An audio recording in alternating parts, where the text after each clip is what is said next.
Halo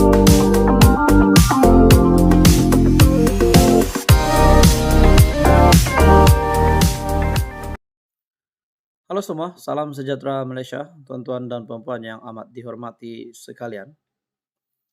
Sudah pasti sebelum ini kita mendengar di media yang menyebutkan isu 3R ini seringkali dimainkan oleh ahli politik.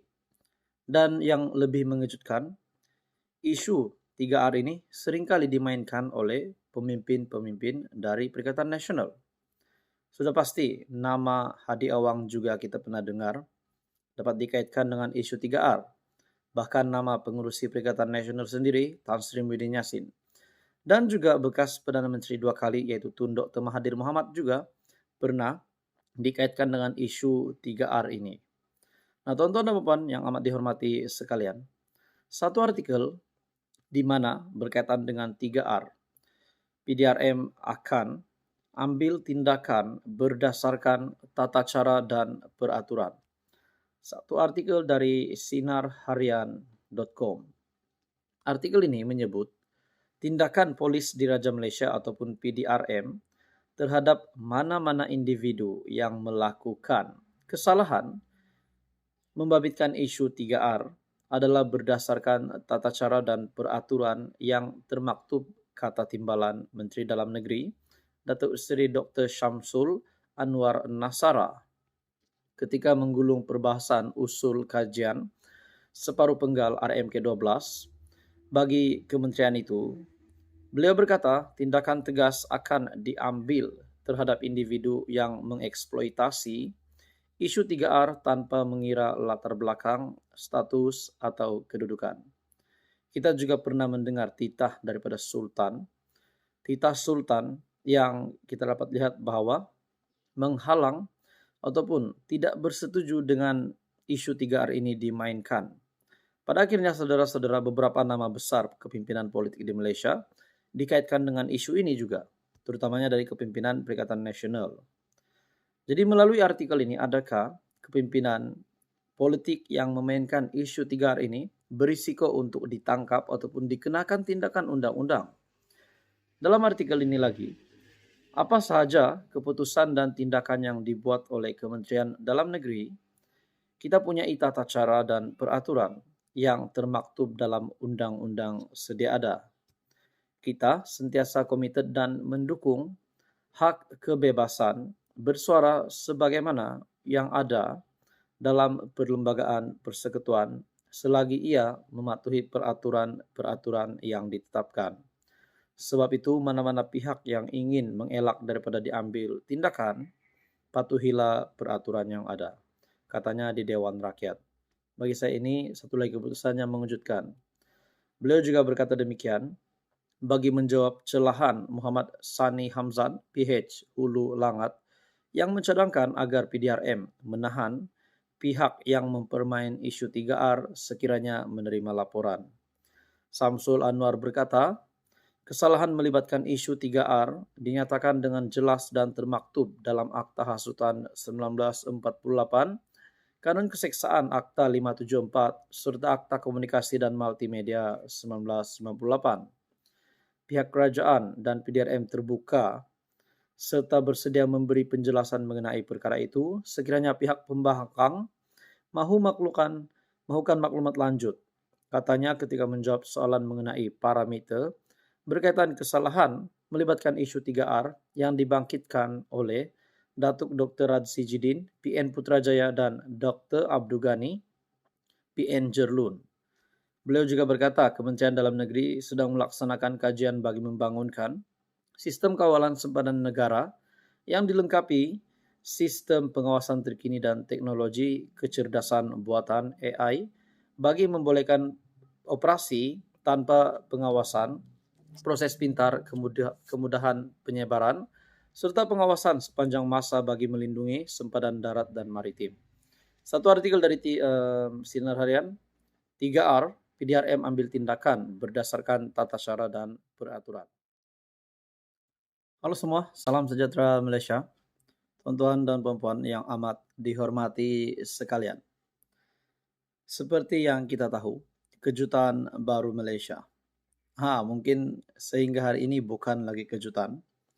Setelah Syed Saddiq ataupun Presiden Muda menarik sokongan terhadap Kerajaan Perpaduan, pimpinan Datuk Seri Anwar Ibrahim, di atas sebab prinsip sudah berlanggar.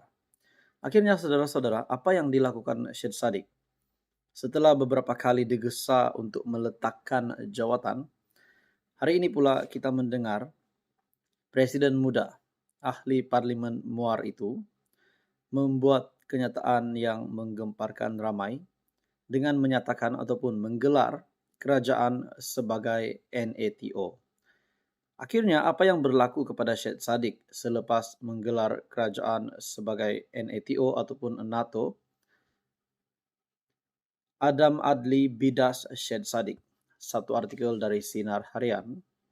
Timbalan Menteri Belia dan Sukan, Adam Adli Abdul Halim, membidas kenyataan Presiden Parti Muda, Syed Saddiq, Syed Abdul Rahman yang menggelar kerajaan perpaduan sebagai kerajaan NATO, no action, talk only. Nah, tuan-tuan dan puan, adakah apa yang dinyatakan oleh Syed Saddiq ini benar? Adakah memang kerajaan pimpinan Datuk Seri Anwar Ibrahim benar-benar kerajaan yang NATO ataupun NATO, no action, talk only? Dalam kenyataan menerusi Facebook, Adam Adli berkata, kesemua tiga perkara dibangkitkan MP Muar itu membabitkan soal peruntukan kepada pembangkang, pengisytiharan harta anggota kabinet dan pengguguran kes rasuah sudah banyak kali dijelaskan sama ada di dalam atau luar parlimen. Beliau berkata dalam soal pengisytiharan harta, Perdana Menteri Datuk Seri Anwar Ibrahim sejak Januari menyatakan ketegasannya dan mengarahkan agar mekanisme lebih telus dan menyeluruh disiapkan. Bukan sekadar isytihar tanpa format yang khusus. Tidak sekadar kenyataan media, ia disepakati menerusi mesyuarat Jawatan Kuasa Khas Kabinet mengenai anti rasuah Siri 17 bilangan 1 tahun 2023 yang dipengerusikan sendiri Perdana Menteri pada Julai lepas. Dalam pada itu, saudara-saudara, berhubung pengguguran kes mahkamah Timbalan Perdana Menteri Ahmad Zaid Hamidi, Adam Adli berkata, ia telah dijelaskan secara terperinci oleh Menteri di Jabatan Perdana Menteri Undang-Undang dan Reformasi Institusi Datuk Seri Azalina Othman Said di Parlimen. Pengguguran kes mahkamah tentu sekali saya yakin merujuk kepada kes Timbalan Perdana Menteri berbanding kes Pago telah dijawab dalam Parlimen secara terperinci oleh Yang Berhormat Azalina atas kapasiti sebagai Menteri menjaga undang-undang dan reformasi institusi ditandai dengan komitmen kerajaan untuk memisahkan kuasa peguam negara dan pendakwa raya.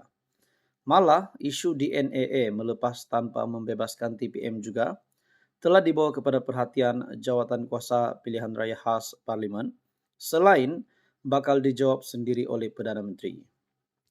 Soal NATO, yaitu no action talk only, ini eloklah Syed Saddiq jangan hanya cerminkan kepada perkara mengikut selera beliau.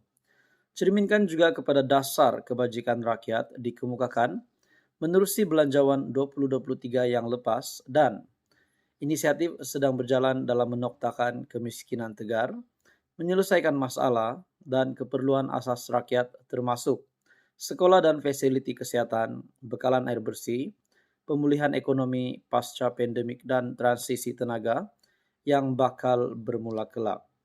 Dalam pada itu Adam Adli yang juga Ketua Angkatan Muda Keadilan turut membidas kenyataan Ketua Angkatan Bersatu Anak Muda iaitu Armada Bersatu yang juga MP Machang Wan Ahmad Faisal Wan Ahmad Kamal bahwa kerajaan sebagai pengamal pork barrel politik. Entah dari mana datang idea politik tong babi yang dinyatakan beliau sedangkan kawasan beliau itu Machang sendiri adalah sebuah kawasan yang turut menerima peruntukan besar mencecah RM1.44 bilion buat negeri Kelantan.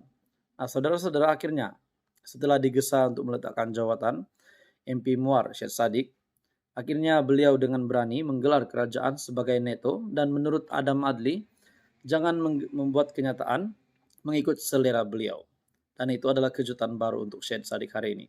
Adakah beliau akan benar-benar meletakkan jawatan walaupun digesa berkali-kali ataupun beliau akan mempertahankan jawatannya itu dan seperti apa yang pernah diklaim oleh kepimpinan kepimpinan PH bahwa kemenangan MP Muar itu adalah ihsan daripada jentera penyokong ataupun parti Pakatan Harapan. Satu artikel dari Sinar Harian, gelar kerajaan sebagai neto Adam Adli bidas Syadik. Teruskan bersama di dalam channel ini untuk info yang seterusnya. Mohon bantu channel ini dengan menekan butang like, share dan juga subscribe.